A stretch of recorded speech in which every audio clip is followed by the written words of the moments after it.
Hello, and welcome to Conversations with Reverend G. I am Reverend Grenetta Mason, aka Reverend G, and I'm here every Monday night on WEMS Radio, bringing you conversations with guests from all walks of life with different perspectives and sharing their stories about life. We talk about life, we talk about love, and we talk about spirituality. And we talk about spirituality from a practical point of view. How does it support you in your day to day life? There's so much going on. I mean, for the past 3 years, we've been living under so much uncertainty that it's taken like every spiritual practice that I know to keep me sane and at peace and finding those moments of joy. So I come together each week with my guests and we talk about what supports us during these times. We share resources. We talk about the spiritual toolkit. And the spiritual toolkit is really, really very personal because it's those practices that support you on a day-to-day basis. You can find me every day on Facebook as Reverend Grenetta Mason and on Instagram as Rev Grenetta. I have daily inspirational messages to support you throughout your day. And you know, my goal is really to support you in accessing that joy and living your best life with grace and ease. I'm excited tonight to have a special guest, Paulette Carter. Paulette is an international account exec in the luxury market. She's also the Assistant Dean of Youth at the Canaan Baptist Church of Christ. Hey, Paulette. Renetta, Reverend G, how are you? I am good. How are you? Very good, thank you. Thank you for having me. Yeah, I'm glad you could join me. And when I introduce you, I was talking about there are two different aspects of who you are and what you do. So I'll let you choose. We want to talk about your role currently at the church, or we can start with your day to day. You know how we have these weekend roles and day to day roles. We all wear many hats. We can start with the professional career first, if you like. Yeah, that'll work, right? Okay.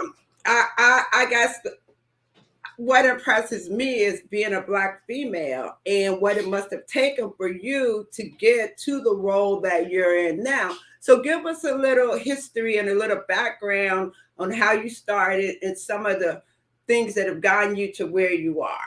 Okay, absolutely. It's been a nice long walk on this journey. I've been fortunate to always work in an industry where I desire to work. Growing up as a young girl, I always thought I would be a designer. I knew it was going to be fashion. I had been bitten by the fashion bug at a very, very young age.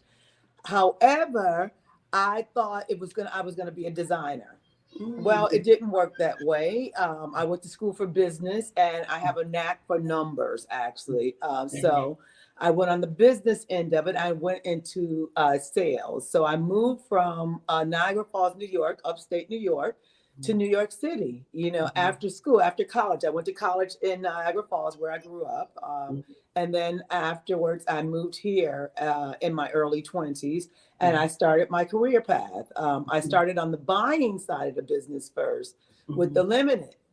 And I worked there for several years. I actually started on the retail side with the Limited and then was promoted from within to move to New York and come on the buying side. And then as a buyer going into the showrooms and working with the different vendors, I moved to the sales side of the business. Okay. Yeah, and that's how I became an account exec. I left the buying side of the business and I went into accessories and I started working with a company called Frank Olive's World, which was high-end luxury millinery. Now, a lot of people may not know, depending on their age, what millinery is, but you and I would know that because back in the day, all the women wore hats. Right, exactly. Especially if they went to church. Yeah. Because that was our signature piece was the bigger the hat, the closer to God. Right, exactly.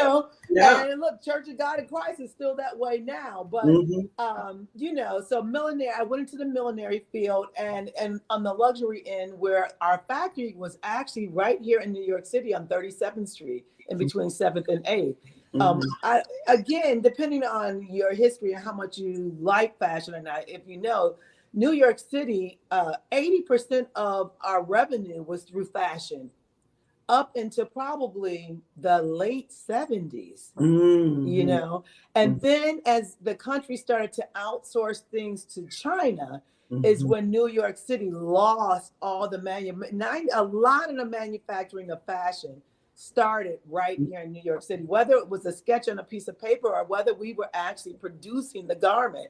A Mm-hmm. lot of the garments were produced right here in New York City. Mm-hmm. Now you may get some thread or something like that, but everything is outsourced to Mexico Mm-hmm. and China and Mm-hmm. Korea, where have you. But anyway, with my career, I started in millinery, and I Mm-hmm. was there for probably close to 10 years. And then Mm-hmm. I started to move around. So I moved from Frank Olive World to Ralph Lauren. Mm-hmm. Then from Ralph Lauren, I moved to Calvin Klein. Mm-hmm. From Calvin Klein, I moved to Max Mara. Mm-hmm. And from Max Mara, which is an Italian owned and operated company, definitely on the luxury side of the business, I am now with DKNY, which everyone knows was formerly with Donna Karen herself, but now a company called G3, which Mm-hmm. is owned by the Goldfarb brothers, which is pretty large. They're pretty big, actually. They own the licensee for Tommy Hilfiger. They have the licensee for Calvin Klein. They actually own DKNY. They bought it. Um, they own Bass shoes. What else do we own? We own they do a lot. They have a licensee with Coles, Mm-hmm. Cole Haan Coats. It's a lot. They're big. But anyway, So, so I work. go ahead. That's right. I work on the international sales side, which means that I sell to all the DKNY stores that you see in Southeast Asia and the Middle East.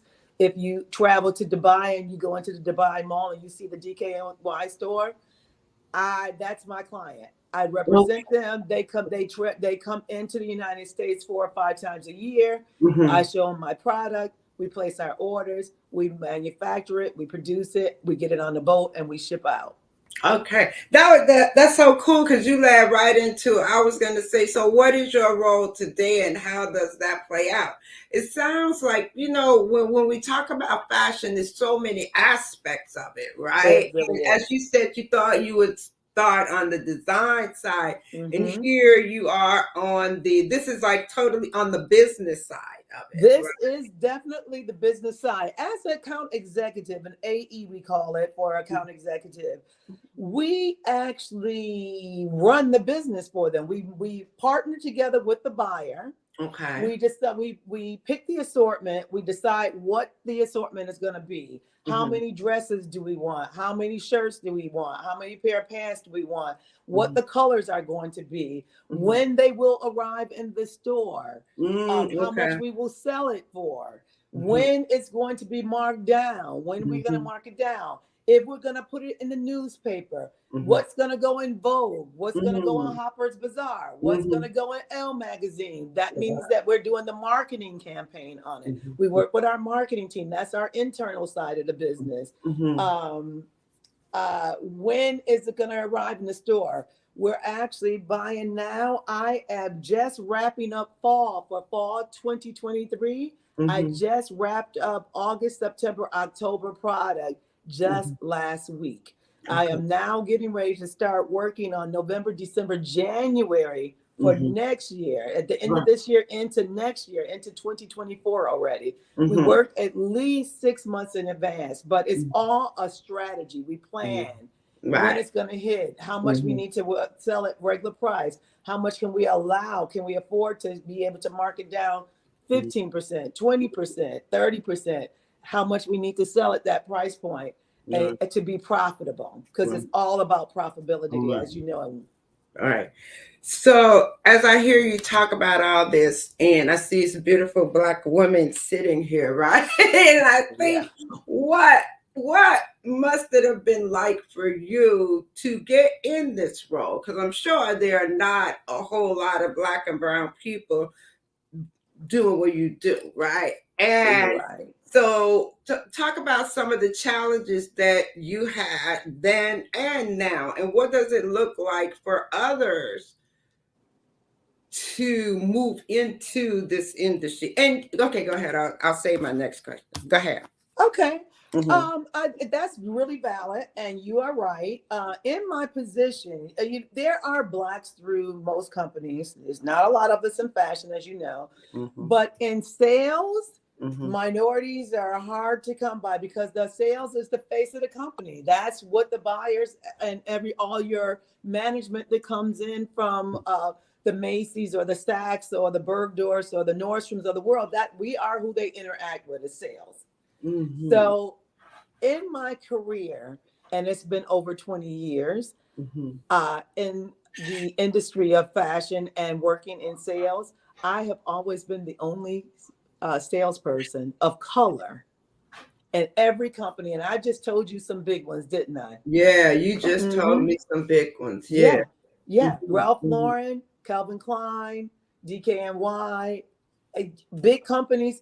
We all wear them. Minorities wear them, right? Yeah. But they're not minorities selling them on the wholesale side. Now Mm-hmm. you may walk into Saks on a retail side and see more minorities, Mm-hmm. Latinos, Mm-hmm. Asians, Mm-hmm. African American women. But to climb that ladder and positions of to give you a senior on the title, Mm-hmm. VPs are even harder, even Mm. more scarce because you're the face, And Right. presidents, really hard to come by, whether Mm-hmm. it's design, whether it's finance, whether it's sales, as well as, believe it or not, as many females are in this industry. Mm-hmm. When you get to a certain level, it's all males.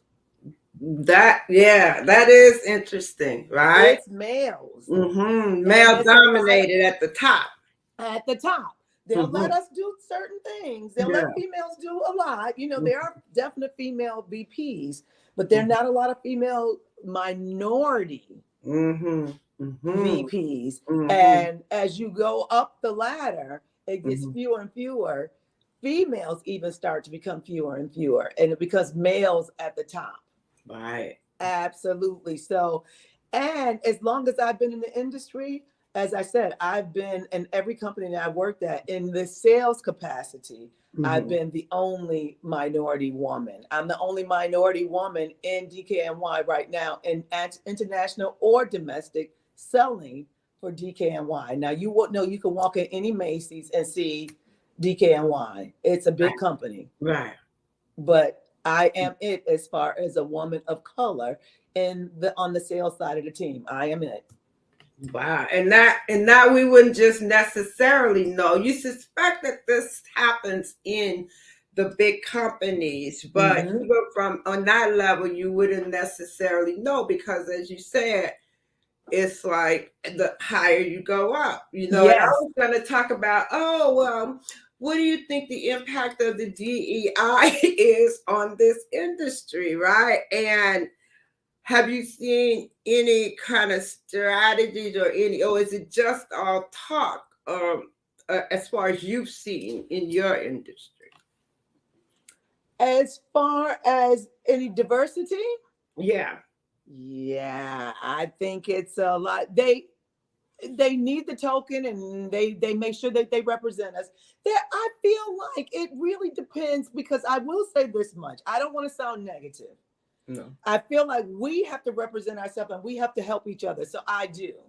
I Mm-hmm. definitely mentor wherever I go because someone has always helped me. Someone has always been there to give me a word of encouragement, to take my hand and tell me what I need to do to get to the next level.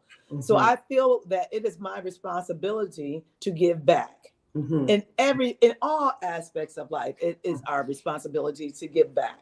Mm-hmm. So I definitely mentor. Mm-hmm. And the company that I work for, I told you that owns DKNY is called G3. Mm-hmm. Now,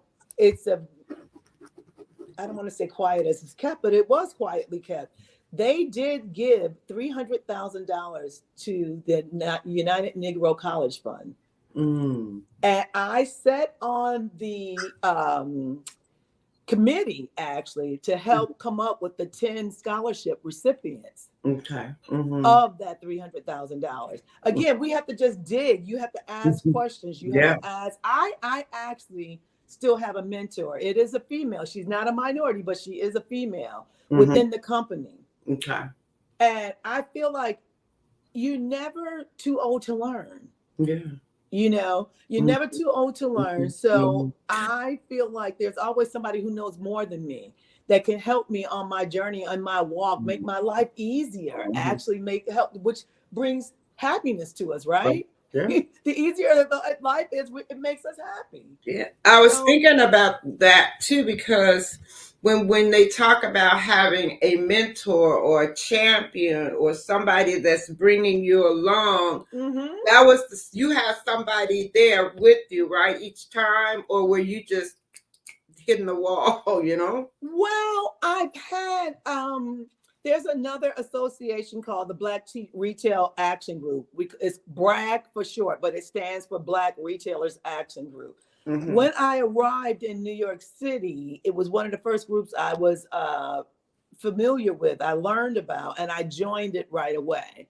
And Okay. so one of my first mentors was a minority male, and he was the president, Mr. J.J. Thomas of Black Retailers Action Group. And again, I still consider him a mentor. Now he's retired now, but we still stay in contact with each other. I still check to see on how he's doing.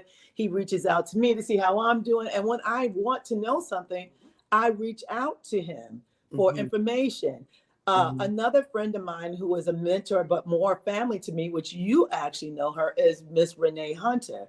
Right. Miss Renee Hunter was in the industries she started out as a model and then became a buyer for Saks Fifth Avenue for Mm-hmm. years. Mm-hmm. I worked up under her when I was with B. Michael, Mm-hmm. actually, in between, right before I went to Ralph Lauren. Mm-hmm. Actually, I met up with her over 20 years ago. And Mm-hmm. again, she is well respected in the industry. And I stay very close to her. So I think I've had a mentor. To answer the question, I've had someone hold my hand through the process the entire way, which is why I find it most important to also be able to give back and do the same thing for someone else. Yeah, which I also encourage people to look for those mentors. Absolutely.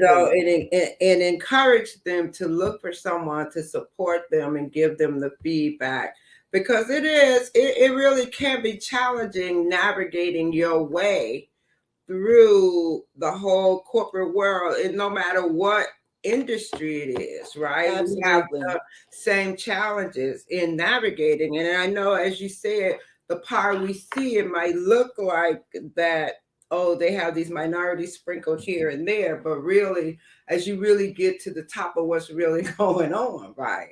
Where is that representation? Where is the represent? There will be one if there's even one. So it's very important to do these kind of things. Yeah, you're right. Mm-hmm. You're You right. know, Which was I was happy about the scholarship money that was given to United Negro College Fund because they were mhm. all minority male and young. There was a young male in there as well, but all minority women that are currently in college now and trying to work their way into the industry. So of course, we helped select them, but I mentored them when they came to New York City. I actually took them to church with me. I gave them, Mhm, that was a part of their New York experience, mhm, was to go to a Black church. So of course I live in Harlem, and I mhm, took them to church here in Harlem, and then took them, well, of course we had to do brunch while we were out, but right, to be a part of their New York experience mhm, was the spiritual life as well. yeah. And when you say that, I moved to Harlem back when we first moved here. And I can remember the beginning was the Black churches were a real draw. There would be buses every Sunday, and there would be all the churches will be filled, Yes. with that became Tourists. tourists. They're a part of the experience It's a part of the was experience. to come and go to the church, right? Absolutely. Yeah, and but and it's not buses now, but it's still right a Oh part yes. of. Oh yes. You can It go. may I not could be go out buses on any Sunday and see and any given tourists Sunday. asking where's the church, you know, Absolutely. on any Sunday. So it's totally a part of the New York Experience experience, is the right? gospel. Absolutely. Absolutely. You are right about that. All you have to do is go out to any subway stop. You'll see people, large groups looking around trying to find, trying to Trying to find, find the church, right? yes, find the church here in Harlem. Right. And I just can remember all the different phases of it. They, how they would come in, but they wanted to leave. Then they had to move them to the balcony so they could leave without disrupting the church. Right. Without being disrupted. Exactly. Right. The Right. lines would be around the corner. I know. Yes. Wait. And also they had to take up the money before they let them go. All right. So when do you do your collection? Do the collection first. Yeah, but now look, post COVID, you do everything online. So it's like, you Yeah, know what? now it's Give like us lines. right, but it's so interesting too because you thought they were gonna move to where they put the little cash by the pew, right? You thought that was gonna be the next move, right? Plug in by the pew, right? But now, with COVID, it's a You different, are right. You right? are And, right. and even as an international account exec, how did Mhm. COVID impact your business? Well, actually, my business thrived because, Mm, as you said, I'm international. I do Southeast Asia and the Middle East. okay. So I do Singapore, Malaysia, Thailand, Philippines, Indonesia, and the Middle East, Dubai, UAE, and KSA. Mm-hmm. Because they were a little ahead of us, especially Asia was a little ahead of us with the illness. They Mm. opened up ahead of, they shut down first. I'll never forget it in 2020 when my factory, my warehouse in Hong Kong said, well, we may have to close down for a week or so. They're talking about, the government was talking about closing the whole city, whole city down. I was like, what? I Mm. didn't believe it. I was like, absolutely not. Who Right. knew? Right. Who knew? Yeah. I'm like, oh, absolutely not. They're not gonna, that's their industry. They're not gonna do that. Mm-hmm. Well, they closed down before we did. Mm. And they closed down for 2 weeks first. Mm-hmm. And so I thought, oh, they're going to close down for a couple of days. Well, they closed down, and we know that everything shut down, and it shut down for months at a time. But then when we started to reopen, Mm-hmm. we here in the United States were still closed, but they were already open. Mm. And they manufacture, most of my goods are manufactured out of China or Turkey, but it's not in the United States. So those countries opened up first. Mm-hmm. So they shipped first. So my warehouse opened up first Mm-hmm. again. And I was able to start shipping Mm-hmm. right away. Mm-hmm. I shipped within the first year. I started shipping goods in 2020 where the United States was still closed. Mm-hmm. Now if you had a internet presence, a .com business, Mm-hmm. your business never stopped. Right. It slowed a little because of trucking, getting things on a truck or getting things on a boat. Remember when all the waterways were all backed? Right. That's what I remember that. Right, exactly. Were backed up. Yeah. There were ships and ships and ships just piled up. It took us over a year, probably about a year and a half to really catch up. But again, because of my clientele, where I ship to, they opened first. I was able to rebound faster.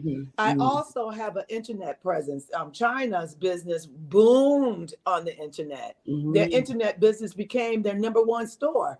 Yeah, because people were at home. People were right, and they needed to do something. That's what they were doing. That's what they were doing. They were shopping online. Yeah. So for my business, I didn't lose a lot.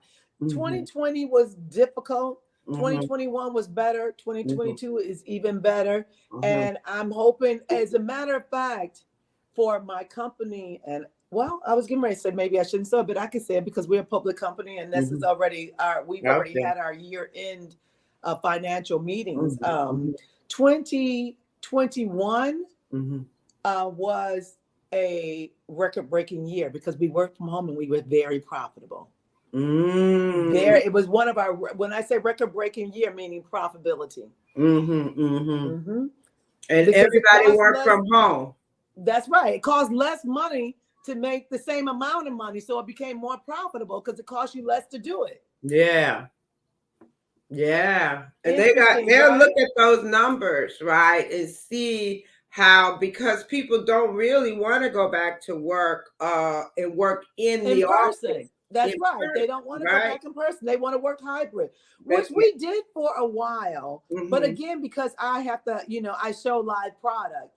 I'm still doing it though, believe it or not, because as I said to you, my clients are not in this country. I've been doing virtual appointments since 2020. So So it's you made guys, us use technology, make it yeah, work to our benefit. So what yeah. I do now, where usually my buyers would come into my showroom four Mm-hmm. times a year, Mm-hmm. and we would pick product, put it up on the wall, merchandise it, re-merchandise it, read this, read that. Now I take my phone, I actually create a video right inside my showroom while I'm walking my clients through the product. I still Wow. show them the product in the showroom, but they're not touching it themselves. I show it to them via video where Mm. they can stop, rewind, fast forward, enlarge the picture, all of it, and it makes it actually easier. So my clients have not been in my showroom since the December of 2019, Wow. and my business is profitable and still growing. Again, you can go into any of our stores in Mm-hmm. Singapore, Malaysia, any of them. My stores are fully stocked and operational and in business. Mm-hmm.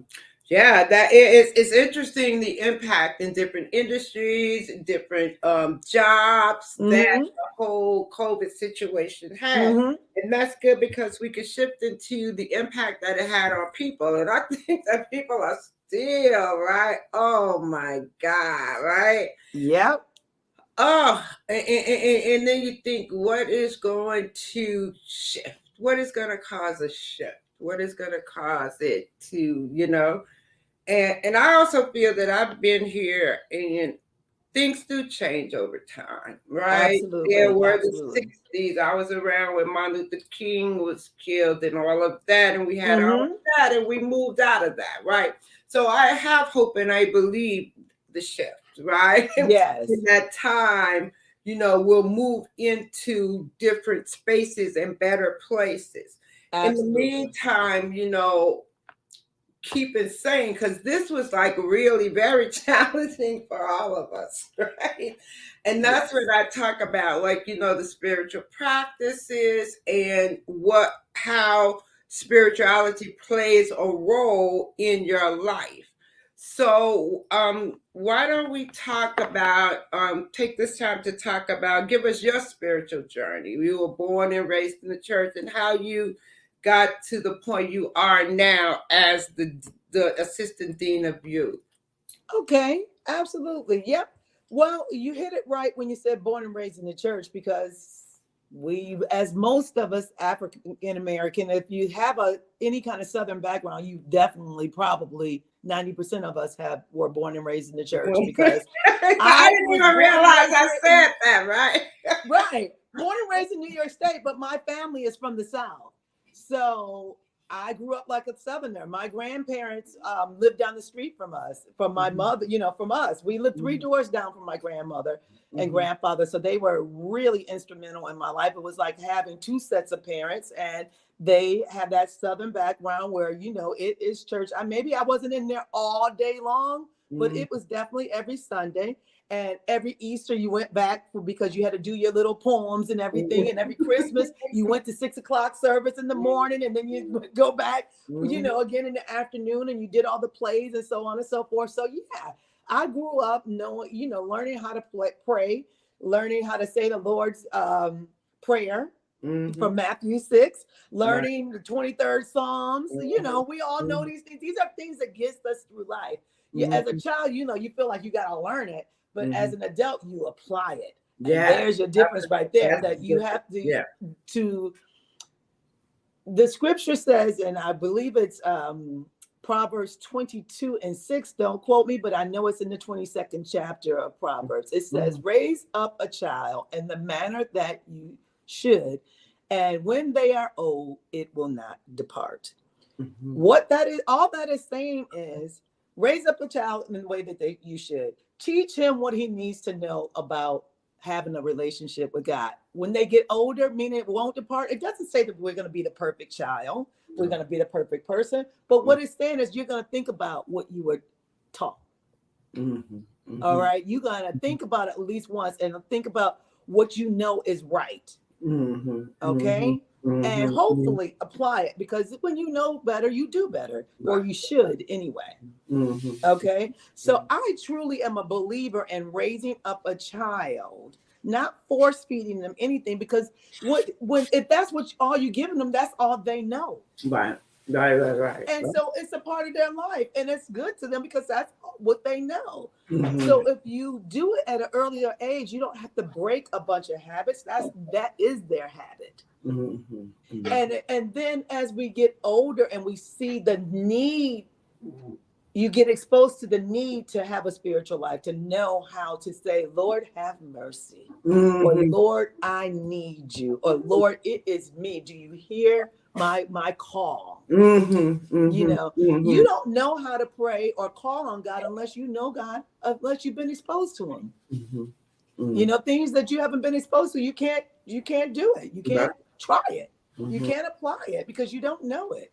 Right. So that there's your importance of needing to know, to raise your child in a way that they know that God is real. And Mhm. there is a time, if you are alive, there will be a time in this life, as long as Mhm. you are living, that you will call on God. Mhm. Whether you call on him for yourself or for someone else, you will learn. You Mhm. will learn. So isn't it easier to not force feed and to just train, to teach a child to that God is real and the importance, so that they don't have to wait until they get in trouble to say, Lord, it's me. Mhm. It's Mhm. me, your daughter. Mhm. Your Mhm. daughter. Mhm. I need you. Mhm. Show me the way. Help me. Mhm. So for me, I like to feed myself and nurture on the word every day. But I had to grow into that. I didn't Yeah. do that as a young girl coming up Right. at Mhm. 7 or even 17, or, Mhm. was Mhm. I reading the word every day? I can't even say at 27 I was reading it every day, but I Mhm. did go to church. I went at Christmas and I went Mhm. Easter, Right. Right. Right. I I know. went for New Year's Eve, Right. Right. But it was, but it was in you, right? it And was, this is what that's I'm the thing, saying. right? Because we grew up, and it was just so much a part of what we did, and no matter what we did, it was there. Because when I went to college, I didn't go to church, and Right. I didn't really. I don't even know when I started to go to church, and even when I went to church, very grown, it was to sing in a choir. It wasn't that I was totally being fed in the particular church, but the Right. choir was like really feeding me. That was what. God met you where you were. Exactly, right? He And met you where that's you were. exactly, and that was a part, right, of Mm-hmm. my spiritual practice, singing in the choir, right? Absolutely. And Mm-hmm. going to church. At one point, I was doing like 3 churches every Sunday. This choir, and another church, right? Mm-hmm. But it all flowed because it works, and Not even knowing that you were feeding yourself. right, exactly. And now it's like there's a whole different shift, because how do we get people going back into the church? And even before COVID, you were having online services, Mm-hmm. and people were able to choose. But since then, I think more and more people are choosing to stay home, right? Absolutely. Yep. And I mean, and just shifting on that is the youth, right? I'm interested in, as today, you have contact with the youth. What what do you see that we need to say to them? How do we reach them? Because it's not like they're being born and raised in the church.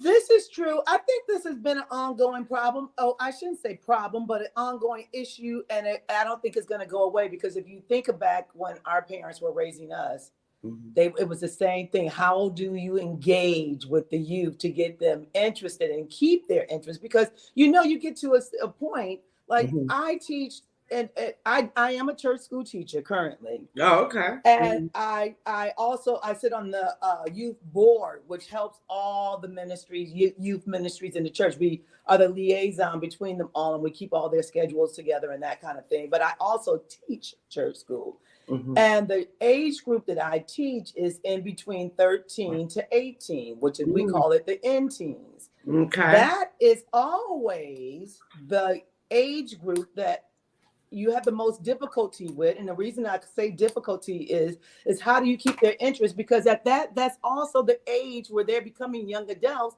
where they're exploring their own life. And they should be exploring their own lives in school and getting involved in extracurricular activities that pulls them in different directions. Mm-hmm. Yes. So there's where your foundation, you find out what their foundation is about. Because if you put it in them, I'm not saying that they're going to be belted or controlled in any kind of way by the church, but they will know how to conduct themselves no matter, and make good decisions, because you've given them what the tools that they need to be able to pull on what they know and make good decisions for themselves. So when just because someone is doing something doesn't mean that you go in and join in with them and do something that is not right. Or if somebody is being mistreated, that you turn around and you say, "Hey, listen, that's not cool." We were just talking about that today in church school, because I just came from church school before I came here to do this, to have this session with you. I taught earlier, and we were teaching about Martin Luther King, talking to white ministers as well as Black ministers about injustices and being involved. The church doing what he considered was right, because he felt like, Christ died for his freedom, and he should have certain freedoms and liberties the same as anyone else. And he stood on what he knew spiritually. He took it socially. And that's what I was saying to my class. I'm like, if you're learning about Christ and you believe in Christ and you standing on your faith, then stand on your faith no matter where you are. Whether you're in school, whether you're on the bus, whether you're walking down the street, whether you're in a store, whether you're in a restaurant, it doesn't matter. Whether you're in church, Right. What you believe in and that you know is right. Right. So there's where I say your foundation in the show. Because we're saying we were raised in the church, it will show, because you won't always make the best choices always, but you'll make a good choice 90% of the time. I went back to the golden rule with them. It is, have no other God before me. I am the one and only God, and treat your neighbors as yourself. And if we did that one thing, which is treat our neighbors as ourselves, we would live in a really beautiful world. We would. A beautiful world. A beautiful world. People just forget that rule. So again, there's your foundation right there. You don't need anything else, because if you love God and then you love your neighbors like yourself, what else do you need to do? Right. You can always make a good decision. And just being able to access that, as you said, right? Pull on it. That's right. Yeah, exactly. And apply it. Apply it. And it's interesting when you said that, what came to mind from 13 to 18-year-old, even when we were growing up, many rejected it and some took it in, right? So when you said it was the same, right? Even to keep 13 to 18 years old engaged during our time, was right the same struggle, right? It In a was the sense. same struggle Right. because that's the point where you're becoming a young woman or a young man. Mm-hmm. So you're curious, you're getting ready to go off to school. Mm-hmm. You want to be cool. You don't want to be the square. Right. So you want to hang out with the cool kids, not the square kids. Mm-hmm. You start thinking, you start teetering with, do I want to be smart or do I want to Mm-hmm. look good? Do I want to Yeah, look cute? You exactly. want the boyfriend or you want the Right. girlfriend. So Mm-hmm. you know what I mean? So it Yeah. becomes very hard to keep them engaged. Mm-hmm. So Mm-hmm. as you just said, you were going to three different churches because you like one thing, you like music. What is it that we do to keep them engaged? And Yeah. so I meet them wherever they are. They want to Yeah. dance, That's then get it. in dance the word. Right. Exactly. You want to act, then let's get, there's ministries where they're acting out. They do Mm-hmm. different talents and different things. Mm-hmm. You got to meet them what they are. There's Yeah. basketball leagues that are churches are a part of. Mm-hmm. You know, Yeah.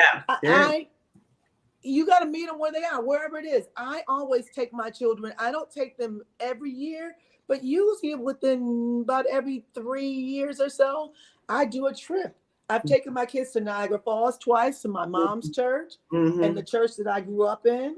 I've Mm-hmm. taken my kids twice to DC. Mm-hmm. Yeah, I've taken them to Connecticut. We do retreats there. Mm-hmm. So we do different things. I don't care what it takes to get, I just want to keep them interested, make it fun for them. Mm-hmm. Therefore, they'll keep coming to see Yeah.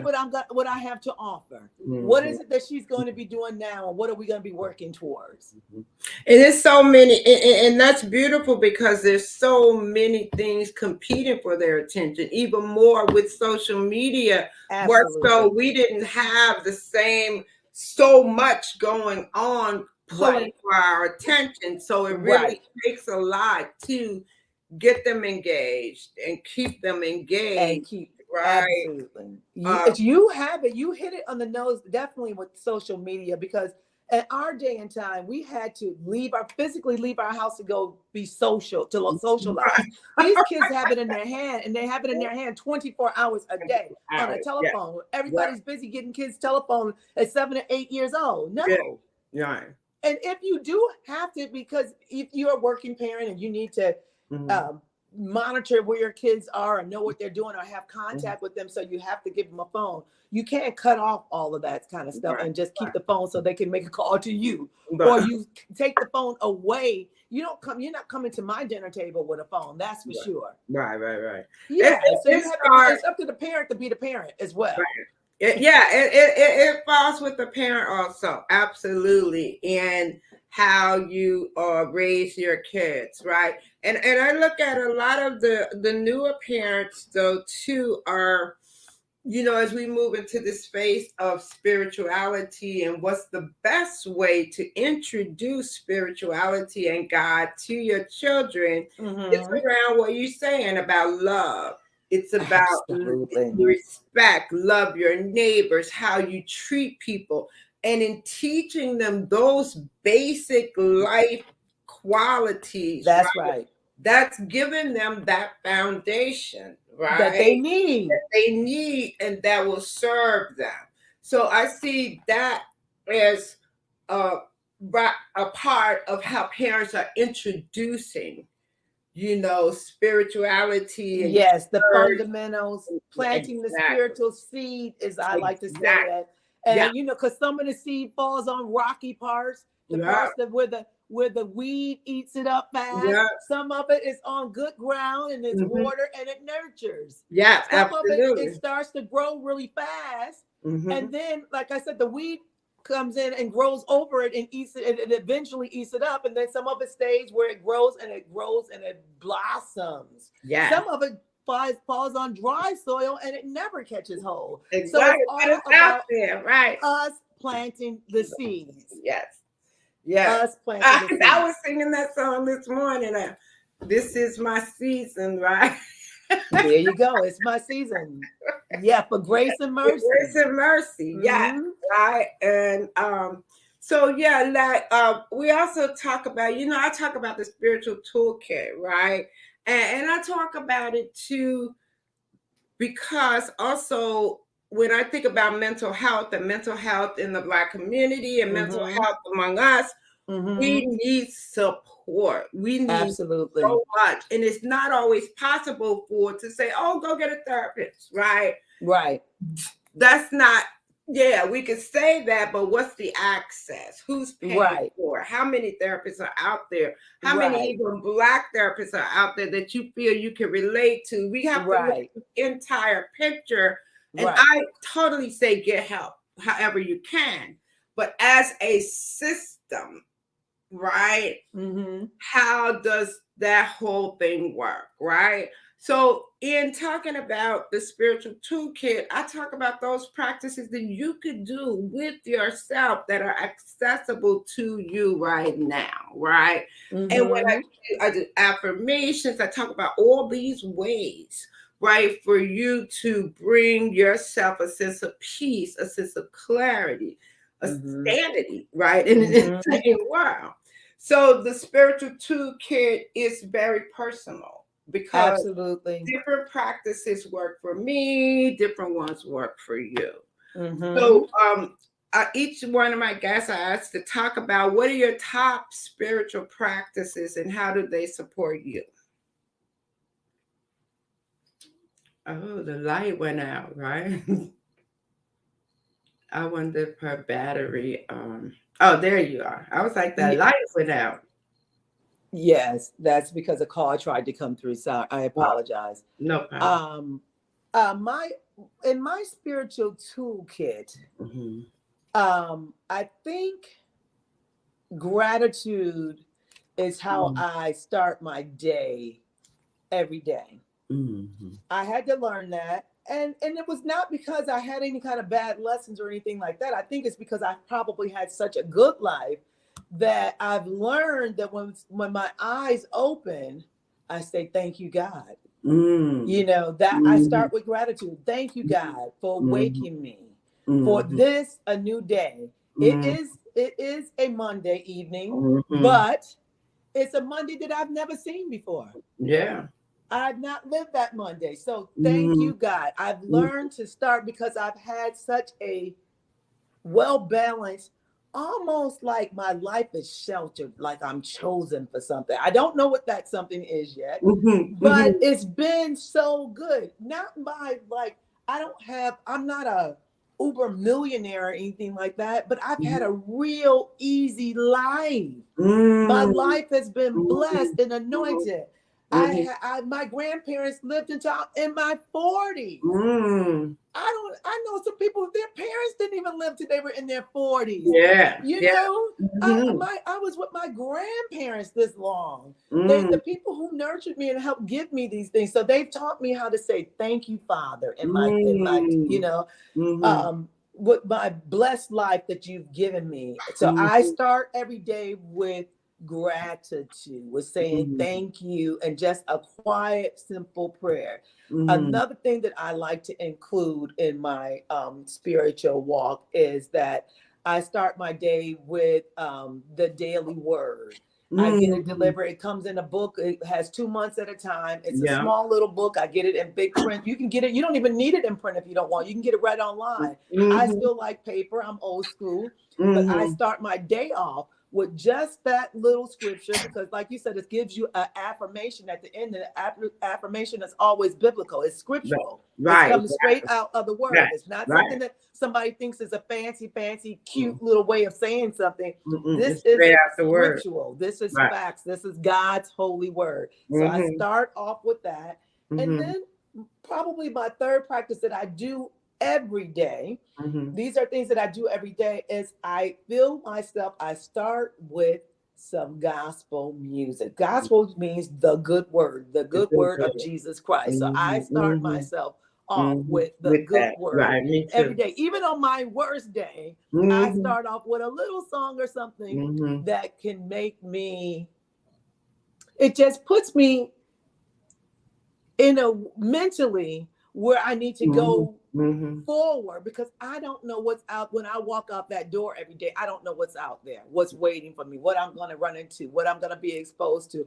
And I take the train every day to work. So I'm exposed to a lot. I get off on 42nd Street every single day because we know Mm-hmm. the garment district is downtown. Right there. Right. So yeah, I'm exposed. It's not what it used to be, people. There's a Mm-hmm. lot of stuff out there that I deal with early in the morning, believe it or not, Mm-hmm. that I'm exposed to. So I Mm-hmm. arm myself with the Word of God and Mm-hmm. with lyrics and affirmations every day to protect myself. I ask for the protection before I even leave my house. But if Mm-hmm. I say something and I'm up against someone, hopefully I'm going to say something encouraging to them, Yeah. not to get Yeah. them triggered up and Mm-hmm. we're against each other, Mm-hmm. but I would do Mm-hmm. something the exact opposite way, which Mm-hmm. is, like you said, out of love. If I can Mm-hmm. remember that. Sometimes I'm a little nervous out there, though. Things do Mm-hmm. Yeah. frighten me and Yeah. scare me, where I just pull back and don't say anything. But if I'm going to say something, hopefully it will be in an encouraging word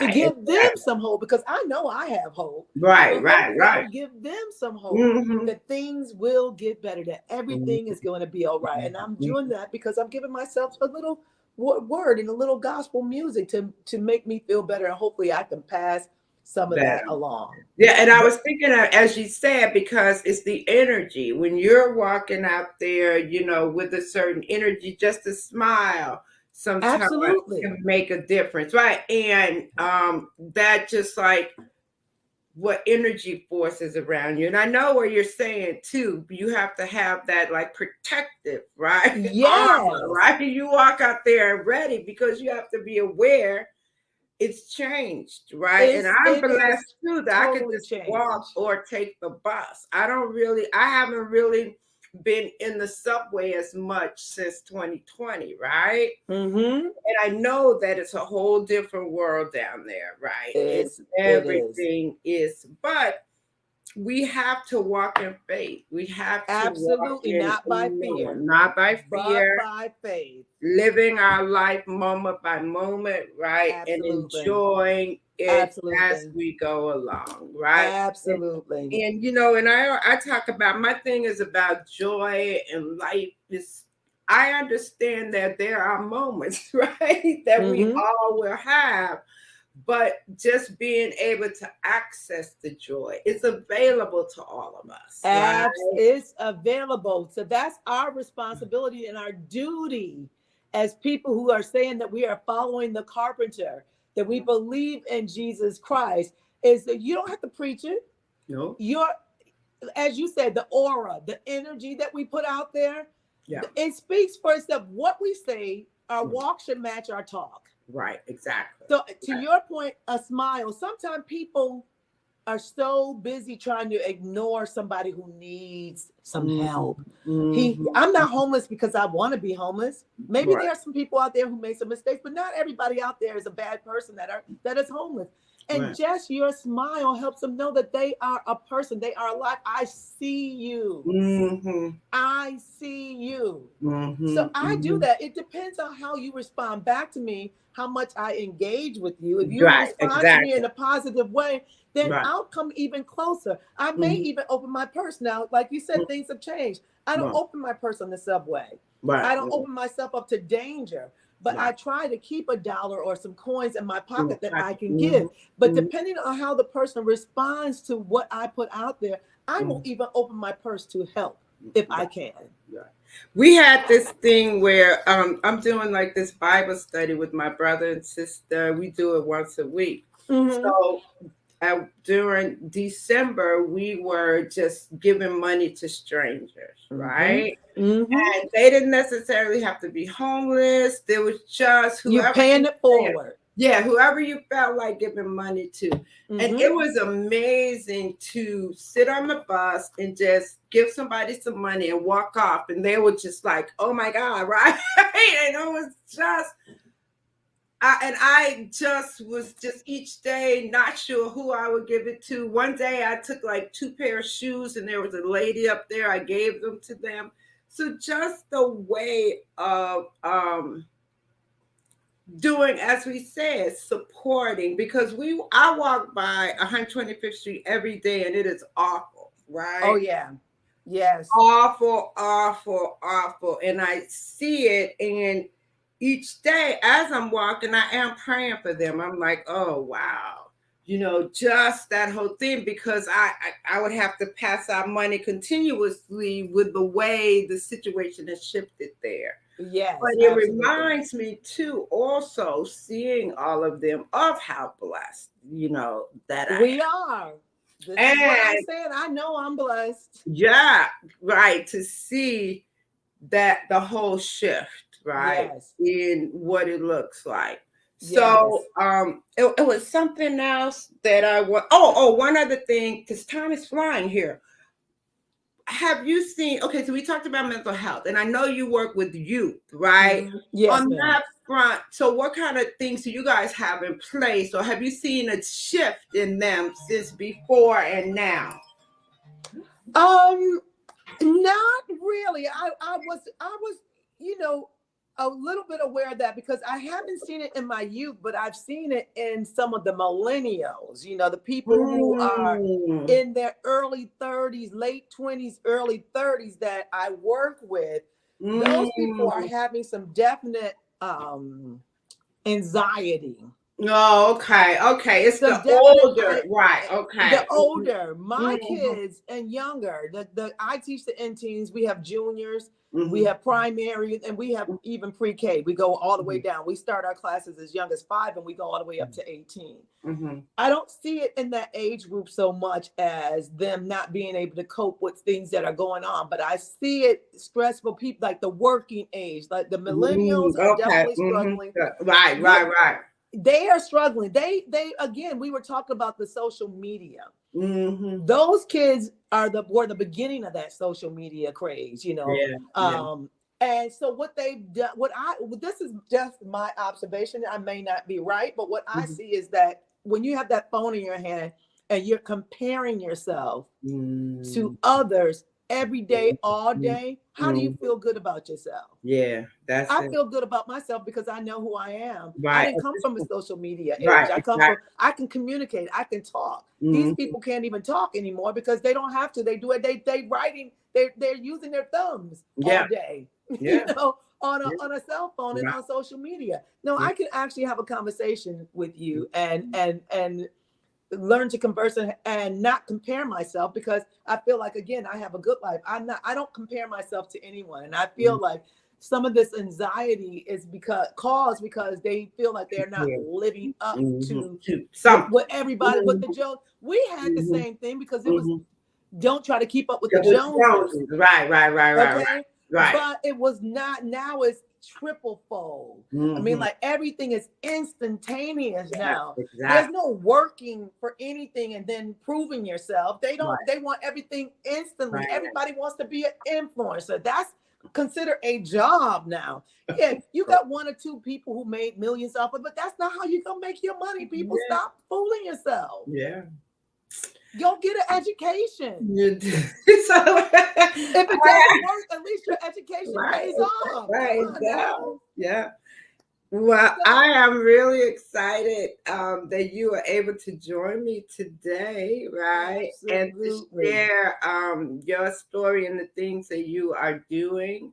And good luck with the youth and the mentoring. And I'm really excited for all that you could share with them. Yes, thank you so much. We try to instill wisdom in them, and God, we try to instill God's wisdom in them Yes, that's it. so that they can make good choices for themselves and let their light shine. Let their life be their voice. You don't have to talk about it. You don't have to Mhm. say it. Just be about it, God's Yeah. business. Be about being kind. Be about being loving. Be Mhm. about helping, being your brother's or your sister's keeper. And Mhm. it speaks for itself. You don't have to say anything. It's Yeah. speaking for me. Yeah. Yeah. All So thank right. you so much for having me. I appreciate Yeah, joining I you and appreciate you. sharing what I could. I hope someone's life was touched and that they will know that God is real. Yes, all the time. Yes, All right. absolutely. Bye. Thank you. Thank Take you. care. Bye. Bye. Thank you for joining me today on Conversations with Reverend G. And you can find me every Monday night on WEMS Radio. You can also find me every day on Facebook as Rev Grenetta Mason and on Instagram as Rev Grenetta. And I encourage you to keep letting your light shine and live your best life moment by moment. Have a great, great week, and I'll see you next week. Bye.